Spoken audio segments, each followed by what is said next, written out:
Yo, YouTube, what's going on? Somebody told me that they really enjoyed the MLB content, but there wasn't enough of it. So we're back with another video. This time, I'm going to be telling you what you should be doing right now in MLB to kind of put you in the best position for some of the best cards in the game. Also, what you should be doing to be grinding to 99. As we know, the power creep is back this year, so things aren't quite where they were last year. But I'll show you my lineup. I'll show you what I've completed and then kind of show you where you should be and some of the things that you should be doing right now. So let's get into it. So there was a new program that dropped today. The season awards drop one. A lot of people not happy with this drop. We'll go over that towards the end of the video. I will show you real quick what our rank squad looks like. And when I say rank squad, this is the best team possible because ranked is kind of like the best mode, the best sweatiest mode where you want to have your best cards and you can also obtain the best cards in ranked. So you really want to be playing ranked. So right now we've got Mickey Mantle out and left. He can sub in between center field and left field or right field, any of these outfield positions. We've got McCutcheon from the ranked program, and then we have Christian Yelich from the Easter egg program. We also have Willie McCovey at first because I like left-handed bats, but he can be subbed out for some of these other players. I really like the Trey Mancini. Grandal can play first. He's got great stats. And another card that I really like is this Kyle Manzarno. He's overperforms for an 89 for sure. So we like using him there. We have Soriano at second, Correa at third. You can't see it, but we have Michael Young at third base, Otani at DH, and then Joe Mauer at catcher. On the bench, we've got Jeremiah Calarandio. I'm not real sure how to say that. He's a switch hitter, first base, third base, out of the Easter program. So I like having a switch hitter on the bench just to get those righty lefty matchups. We got Jason Bay from the Headliners pack. We just pulled him yesterday. We haven't swung with him yet, so I don't really know where we are with Jason Bay. A couple other guys that I like in this position are Cedric Mullins. Sometimes I like the Craig Biggio as well as the Colson Montgomery. So a lot of good options here. As you can see, we've got most of the cards that we really have been after. So we'll kind of get into how that came to be in a second. For a backup catcher or just a backup left-handed or right-handed bat, we have Mike Napoli. And then Josh Gibson, because of his versatility on so many positions that we can sub him in. He's also another right-handed bat because the lineup is kind of left-handed heavy. So I like having a right-handed bat. If I go against a lefty pitcher, I can swap some of these guys out for those righty bats off the bench. But if I go against a right-handed pitcher, I'm in pretty good shape. I'm better righty-righty than I am lefty-lefty. So if I have to go lefty-lefty, Randy Johnson, Johan Santana, I'll swap those lefties out for some of those righty bats, so that switch hitter bat off the bench. Coming down, looking at the starting pitchers, we've got Otani, we've got Donaldson, we've got Santana, we've got Randy Johnson, and we've got Corbin Burns. I'm pretty comfortable rotation wise right now. I don't. The only person I would probably take out is Santana. It's starting to show its age a little bit. The John Smoltz card's good. Spencer Strider's good. Other than that, I don't really have another top arm that I would take him out for. I like this Jacob Mizorowski. I don't love him. He does have 102 on the fastball, so that always helps. And then you can always swap him out for somebody that's been boosted or supercharged. So if you have Pablo Lopez, I think Schoolboy was boosted. He's not any longer. But if you have some of those guys, you can throw them in as well. Out in the bullpen, we did get that John Franco from the collection. That's primarily my closer. I know it's not in the closer position, but that's primarily who I use as a lefty to come in and shut the door. We also got the Brian Abreu from Events. He's really good. I haven't quite figured out his release yet, so we're having some issues there. Brummer is good, coming in as a lefty from the bullpen. And then these are kind of just the guys that everyone has. The Wagner, he's good as well, left-handed. So we're doing that right now. This is kind of our best lineup. We were using a captain for Byron Buxton with the boost, but I started getting better cards that I couldn't use for the boost, so we decided to stop doing that. So we kind of took that out. As you can see here in the programs, we have finished all Team Affinity. I'll give you just a quick run through of some of the cards that I really liked from Team Affinity. I thought all the AL East guys were good, except for Evan Longoria. I didn't really get too good of swings with him. Gary Sanchez was good. In fact, good power numbers versus right and left, and a good contact against righties. So a good righty-righty matchup. And I mean, the stats matter. Some people tend to rely on just how they swing with players, which is fine. But when you get into some of those ranked games, you get up to All-Star, you get up to Hall of Fame, the stats are really going to matter. So you're really going to want to focus on your best players. In the NL East, some of the people I really like Dave Justice. I like him every year. Dave Wright was another good card. Obviously, Wagner's still in our bullpen, and Vladimir Guerrero is always a good card. Not the best stats, but he's got a really good swing. So sometimes you can kind of make up for that. I wouldn't really play him in the outfield, DH role maybe, but that's kind of where we are with him. Moving on to AL Central. Some of the cards I really liked here. Jose Abreu was great. Class A is good pitcher for the bullpen. And Greinke was good for a while as a starter, but you kind of start to run out of that velocity.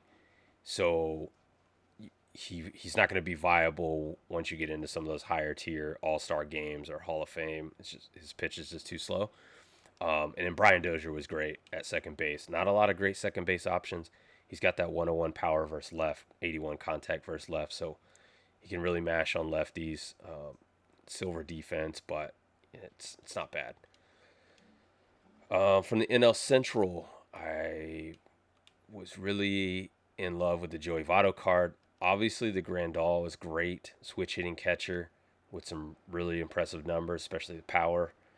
So we got some good usage out of Grandal, and he's still viable for high tier rank, so you can still bring him in as well. Burnett and Flaherty were okay, but they're kind of on the low end of usage right now as we get higher in rank. In the AL West, I love this Carlos Correa. He's my starting shortstop right now. Iglesias is a good arm out of the bullpen. Ricky Henderson's okay, especially if you want speed off the bench. I probably wouldn't start him. 82 contact versus right, 75 contact versus left. Just not enough stats. But if you need someone to pinch run or swipe a bag, I definitely would recommend putting Henderson in the bench. Leclerc's good usage out of the bullpen. Mitch Haniger's okay. He's got a really good swing. He's got good power numbers and great contact versus left. But 77 contact versus right and his slow speed, it's just not really someone that I would keep using at this point. Kind of past him. In the NL West, this was probably the I would say the worst division out of everybody. People really like Charlie Blackmon. I don't swing well with him. He does have great stats, especially in contact, and good power versus righties. But I just never got anything going with him for whatever reason. And Justin Turner's amazing because he can play all the infield positions. So if you need a utility bat off of the bench, Justin Turner's a great option because you can place him at all those places. And he's got 107 contact versus lefties, huge power numbers off of righties and lefties. In fact, max power off lefties. So if you need to bring him in off the bench or even start him at any of those positions, you can do that. Not the greatest defender, but the hitting stats are all there. So good play there. Tony Gwynn, Tony Gwynn's great every year, especially 100 contact left and right out of the gate. Doesn't really have the power numbers, has some good speed. He's still viable, but I never really got a lot going with him. And Crawford, I just kind of used him for the challenges, but I didn't get a whole lot going with him either. So not a lot out of NL West. So if you haven't finished Team Affinity, that's the number one thing you should be doing. Loading up these lineups with all AL West players and pitchers and just going into Conquest or going into Play versus CPU mini seasons and just going over and over and over until you finish these divisions. The minute you unlock a choice pack, stick one of these guys in the lineup and just keep grinding, grinding, grinding. You'll unlock another pack, stick that guy in the lineup, and you just keep going until you finish it all off. Because you're gonna want some of these cards. These are high end cards right now. If you're trying to make a rank lineup, so definitely be focused on Team Affinity. You want to get that done as soon as possible. You're also going to be gathering XP while you do it. So you'll be going through this program and unlocking some of these guys like Napoli, Jim Palmer, and then you can use them as, Soriano as an AL East player. There's some other ones in here. Bruce Sutter, you can use him for the NL Central. Howard for the NL East. So a lot of options in this season 1 XP rewards path, and you can put those in those lineups and just keep grinding TA until you get further along. Obviously, we're all striving to get here, which is the 1 million XP. We're about halfway there in 2.5 weeks, and I think we've really got our eyes on Jimmy Rollins. So we've swung him in Battle Royale and really like him. Plus, he's a switch hitter. Great contact numbers, 99 speed, steal, durability, defense is diamond. So this is who I'm after. I'm interested in Andy Pettitte, so I'll probably take him second, but I want that Jimmy Rollins first, and we're going to get there soon enough. The other programs, obviously, if you're watching this video by now, you should already have this starter, Sandy Alcantara, done. You should probably have Spring Breakout done. So those two I'm not going to cover. The Egg Hunt, if you don't know what this is, there's tons of YouTubers who've solved these eggs and the things you need to do. We finished all of it except for the stolen base and ranked. I don't know what's going on with me. I can't steal a base and ranked right now. So that's to be determined. There's also 4,000 XP hanging out there. So we need to get that done. We're just holding on. Every card in this pack, especially if you're not very far in TA or you're not very far in the XP reward path, these are all really, really good cards. You can plug them into any lineup. They're viable right now. The Christian Yelich is in my rank lineup, and he's getting it done. So definitely want to work on this program. Here's the program that dropped today. This is the season awards drop 1 opening day. It's a weird choice. There's some weird stuff going on in here. There's an 88 Mike Trout in here. Not super interested in using him in any way. But you do have to plug him in the lineup to get these missions done. So Tops Now cards. And then you also can get total bases with a center fielder if you use them. Like I said, I'm not looking forward to really using these cards. There's an 88 Colt Keith in here. This card has stats that look beyond an 88. I mean, 90 contact, 100 contact, 91, 95. Those are great numbers. Lacking in defense. He's a lefty bat at second base. He can also play third and shortstop. So I'm kind of interested in Colt Keith, even though he's an 88. His stats kind of jump off the page. If you look at Mike Trout, these numbers aren't the same. This looks more like an 88. 81, 76 contact, 96, 70. That looks more like an 88. Colt Keith looks a lot better than an 88. So we will probably give him a run once we unlock him. There's another Shohei out here as a DH, an 88 overall. Way worse stats than the live series, which we already have. So I'm not really looking forward to using this card. And then once again, if you compare him to that Colt Keith, I mean, we're talking 80, 58, 92, 78. Like, what is that? With gold hitting and a bronze defense? This card's trash. I mean, there's really no use in using this card other than trying to unlock the rest of this program. So you can get these packs, you can get these headliners, and then the gold the goal of the end of 50 stars is this Garrett Crochet. If you remember, I think it was 2022 MLB The Show. Garrett Crochet was like amazing, and everyone was using him in ranked. Um, this one doesn't have any corks. He's got some pretty decent stats. I'm looking forward to using him, especially that four seam fastball looks like it probably has some velocity, although without a quirk, an outlier, it's probably not going to be that viable when you get in those higher tier ranked games.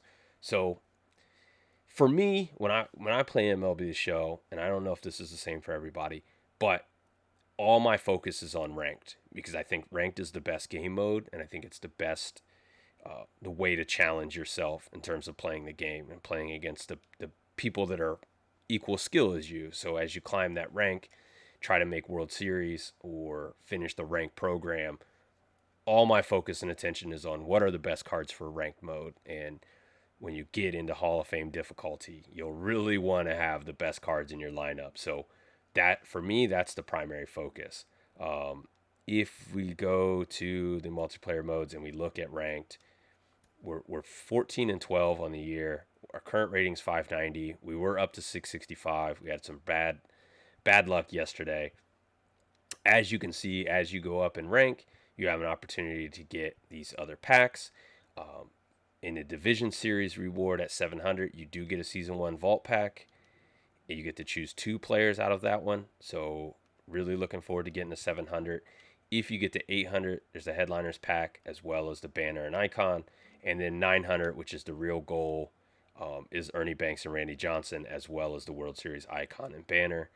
These cards have dropped tremendously now that they've added the other sets or the other goals. So they're easier to obtain. The market has crashed on them. They're down in the 36,000 range. Just a couple days ago, they were in the 4 and 500s, as you can see here, marketplace. On 329, Randy Johnson was selling for over 500K. On 330, once the second set of challenges came out, he dropped all the way under 120,000, almost down to 62,000. So quite the market crash right there once those other challenges came out.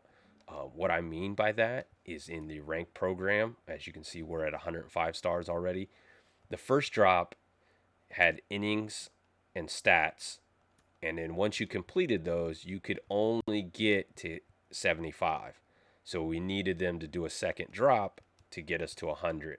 Once they did the second drop, that caused the market crash because then people were able to get here. There's solo stat missions. There are co-op missions, which are just innings played. So if you just play, win or lose, doesn't matter. Get your innings in, finish the games, don't quit, and then you can add to those stars. Higher difficulty missions, we haven't got there yet. These are on Hall of Fame or Legend difficulty, and that kind of gives you additional stars as well. We are only 45 stars away from finishing the program. Most of that we can do within these challenges here. We're pretty close on some of these. 8 out of 10 extra base hits, 25 RBI. So there's 20 points. Ks with relievers, another 30. This is 40. So we should have ranked program finished probably in another day or two. And we'll get this fresh start pack. Hopefully pull the rare round so that we can get Yamamoto or Juan Soto.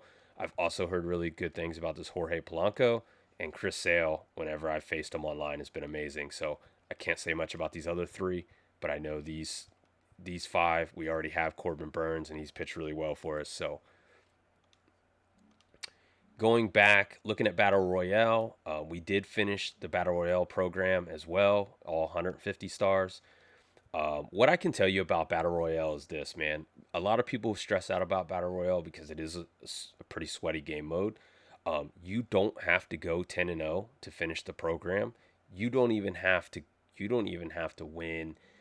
I think technically you have to win 2 games. And I saw this on someone else's channel, and I verified it. But if you do these BR missions, the ones that are below here, which are 4,000 a single entry, which is doable, 25 hits in a single entry, 15,000 in all your BR games, 25,000 in all your BR games, 25 home runs, 40 strikeouts, you get, I mean, that's 10. This is 25, so that's 35. There's 40, 50, 60. There's 70 points in the program right there. And then if you make sure that you draft these players in your lineup every time, here's another 16 points, here's another 16 points, and here's another 16 points. So that puts you at like 100 and I want to say 132 without winning any games. So it can be done.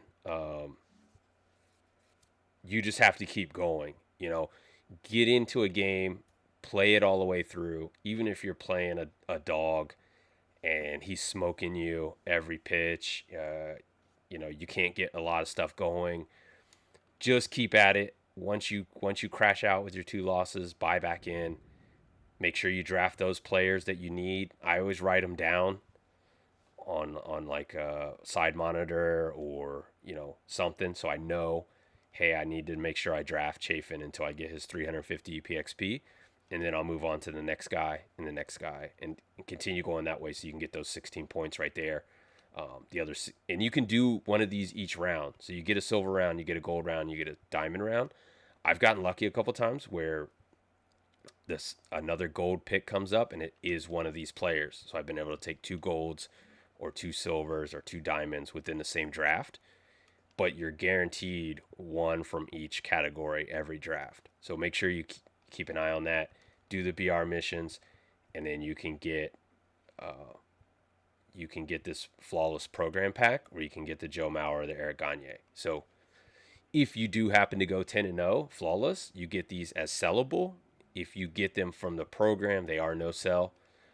Along the way, you will also get these diamonds here that you can sell or keep, and then these golds. And they're selling for a pretty good amount because a lot of people don't get this far in BR. So they're about 5,000 each. So some stub making potential here. They also go in the season 1 collection, so you can put them there as well. So definitely something to kind of look forward to if you were trying to build those collections. So then coming over and looking at events. Events is one of my least favorite game modes as well. And the reason being is because this is where a lot of really good players are also. They're in BR, but they're also in events. We did finish the 20 wins.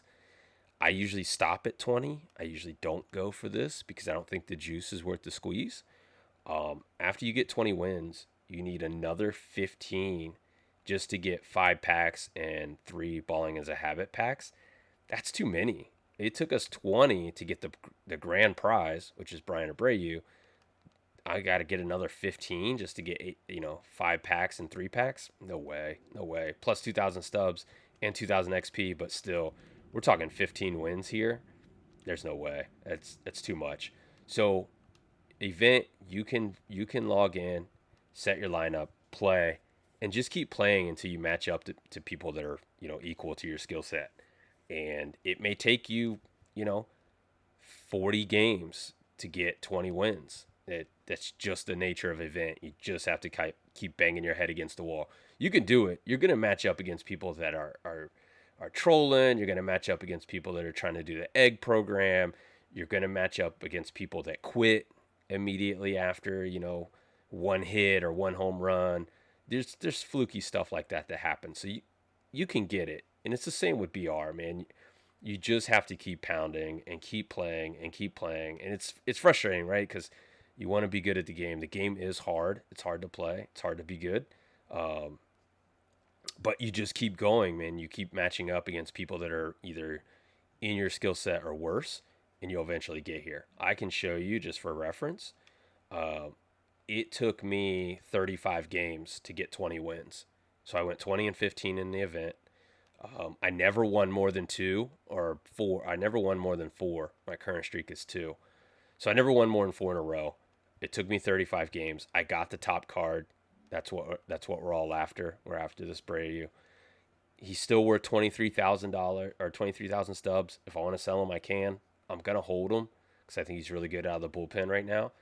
But you know, if you want to sell him, you could do it. The one thing I'll tell you about events is if you want to get this card strictly to sell it and make stubs, you have to tackle events the minute they come out, because once people get these, people start getting these 20 wins, you'll only see this value start to come down. And that's what happened exactly right here. He dropped on 330. A day later, he went from 120,000 to 30,000. And now he's, all the way down to 23,000. That's over 100K drop in 3 days, 2 days. So if you want to do events to make stubs, you got to sell early. The same with Taylor Ward. He got up to 15,000. He's all the way down to 7, under 8. So you can make stubs off event. You just got to get in there. You got to get those 20 wins as fast as possible the minute they drop. And they always come out on Fridays. So that kind of gives you the weekend. But if you don't have it by Monday, that's kind of sailed. You can still get, 20,000 stubs out of it, but you're not going to get that 100K or whatever that everyone else was kind of looking for. So I'll show you real quick as well in the collections. We have been completing some live series. I recommend doing these as quickly as possible, especially with some of the lower teams that don't have a lot of diamonds. Some teams that do have diamonds will get you, viable cards. This Cal Ripken looks like he's pretty solid. If you're kind of just still building a team, you're still working team affinity. There are good cards in here. Most of them are golds. If they don't have diamonds in the live series, they're not going to have diamonds in the rewards. So just kind of keep that mindset. These are teams that are, typically pretty bad. They don't have diamonds except for Seattle. They had that 87 Cliff Lee's in there. Couple diamonds in Baltimore. There's no diamonds in Boston. I don't think there's a diamond in St. Louis. There's no diamonds in Chicago, which is crazy because I thought Bellinger would for sure be a diamond. He probably will be. And Miami doesn't have any diamonds either, so they don't grant those rewards. But you keep collecting them. You keep getting the sets finished. You ultimately can put all the NL ones in here to get Pedro Martinez, which is top tier player, 95 overall. And then you can also get the Palmeiro, who's 95 overall as well.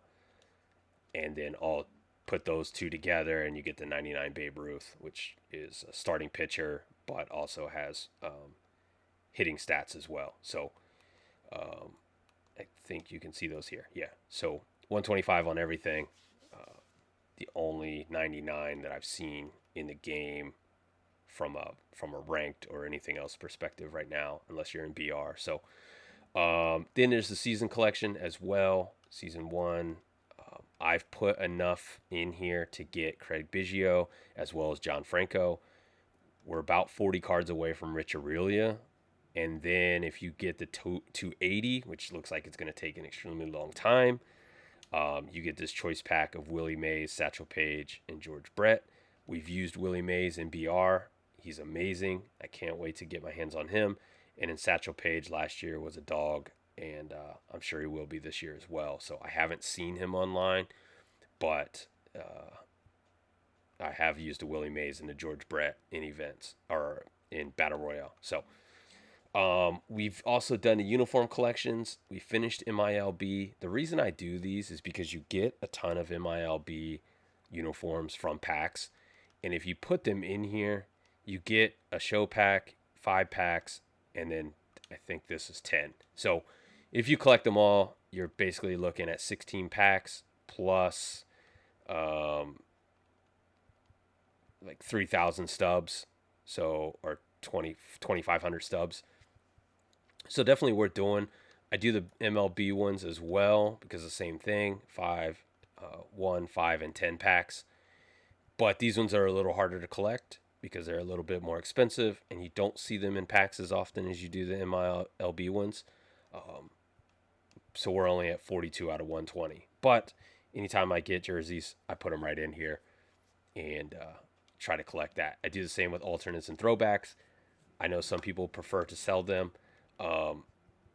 getting these jerseys isn't really that big a deal to me, but you do get 4,500 stubs if you collect 30 of them. So, and then there were 5 packs for collecting 10 and 1 pack for collecting 5. So definitely worth doing. If you get these and you don't want to sell them, you plan on keeping them because you want to wear them or rotate them through, then it's a good idea to put them in here. We're 3 away from getting this. We did already get this. Probably never use it, but another 3,000 stubs sitting out there as well if we collect 3 more. So definitely worth doing some of those.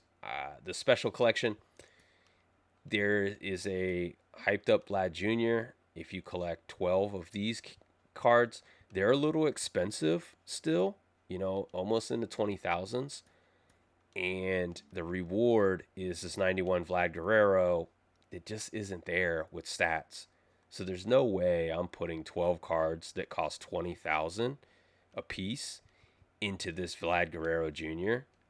That you can't even sell. So there's no, this is not worth the squeeze. Once again, the stats aren't there. The power versus lefties is bad, and the defense is not great. He's also slow.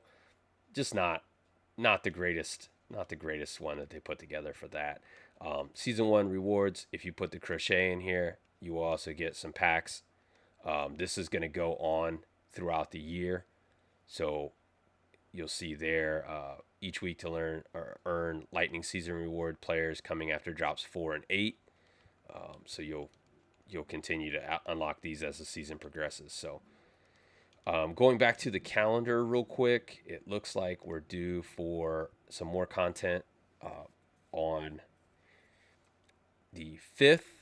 3 legendary storylines. Not sure what that's going to be yet. And then 4/12, we get Team Affinity Chapter 2.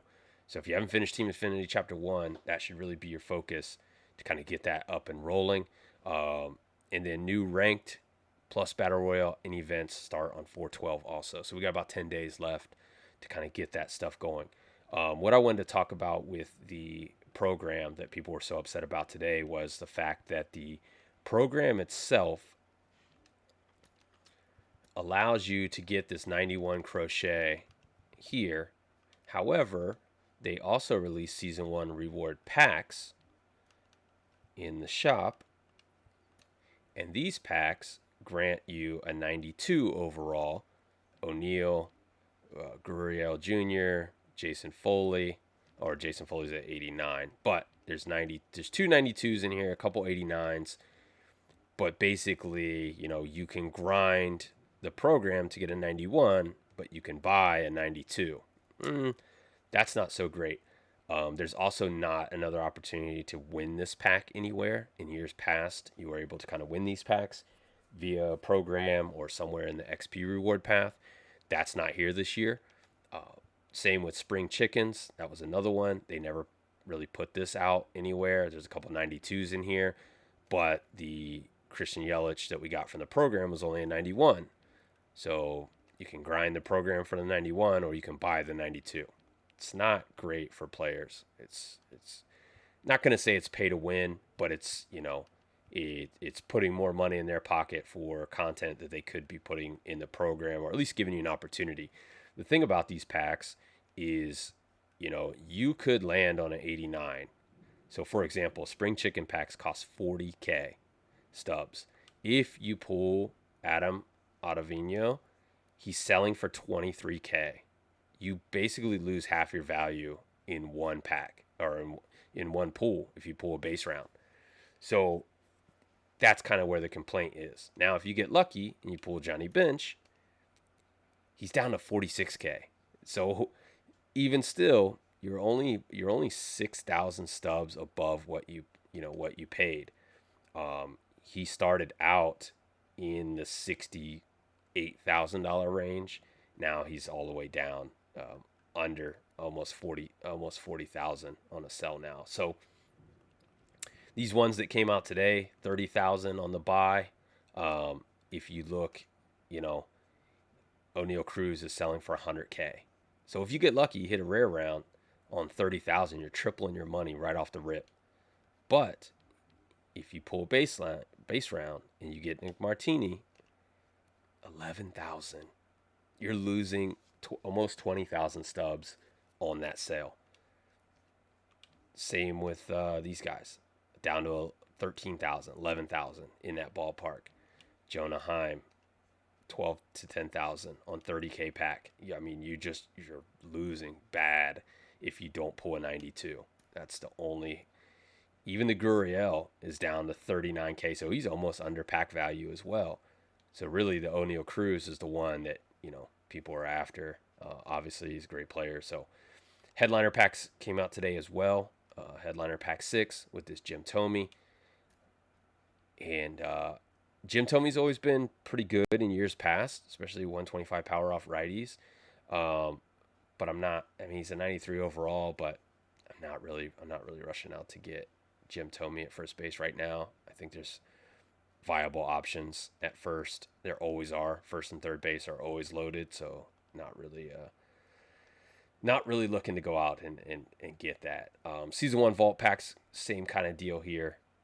These packs are under 40,000 even for the 90s. They are a little bit older. Paul Skeenies is still kind of expensive. I haven't ran into him online yet, which is kind of surprising. Jackson Holliday's dipped. He's at a sell now of 41,000. You could put in a buy order for 42,000 and someone probably gives it to you. So you're going 2,000 over gambling, So that's kind of where we're at right now in MLB The Show. That's where we are. That's kind of where I think, where I think you guys should be as far as the content's concerned. Just, building up that team, finishing Team Affinity, playing ranked, banging your head against the wall in events and Battle Royale. Get them done, get those best cards, put them in ranked, and then start working for that World Series banner. If you do enjoy this content, you like the MLB stuff that I've been doing this year, I know this one ran a little bit long, but definitely like the video, hit the subscribe button. I'll try to put out more of these. I'll try to keep them a little bit shorter in the future. This was a long one just because we haven't done one in a bit, and I kind of wanted to catch you guys up with where we are right now. So if you made it this far, I greatly appreciate you. Leave a comment below that you made it this far, and we'll get some more content out to you guys shortly and keep it a little bit shorter. All right, we'll see you next time.